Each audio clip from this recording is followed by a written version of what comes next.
I like traveling. That's probably my favorite part of doing comedy. Not the getting there part, but seeing different places, that's fun. You know? I like going to places I can pronounce. It's such a big thing. People get particular, you know? If you can't pronounce the town, like Escondido, nailing it, you know?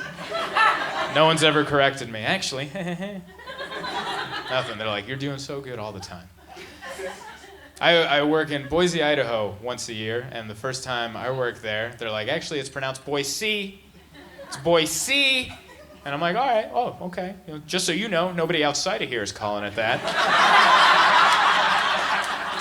That little tidbit of knowledge hasn't made it past the city limits. But people do get particular.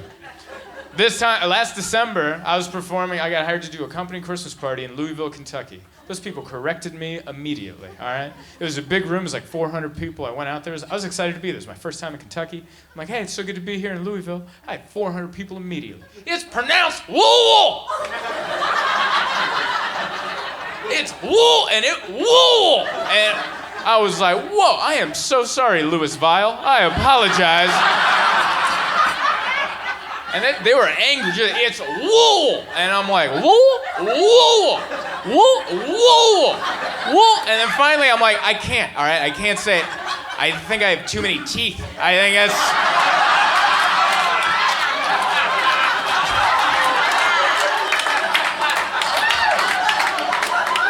I think I have too many of these pearly white roadblocks in my face. And I'm unable to go full wool. I'm glad you guys enjoyed that, because they did not. I had a room full of jack-o'-lanterns sneering at me. It was tough to come back from, and I didn't. I bombed for a whole hour. That's a long time to eat it. And here's the thing, when you're a comic and it's not going well, we're still optimistic up here. I'm like in my head going, that's all right, I'll get them with the next one, you know? But I could see in their eyes, they're like, no, we remember how you started. We're gonna hate you forever. I ruined their company Christmas party. I felt bad. And they had this really nicely catered dinner after my show, which I was invited to before I went on stage.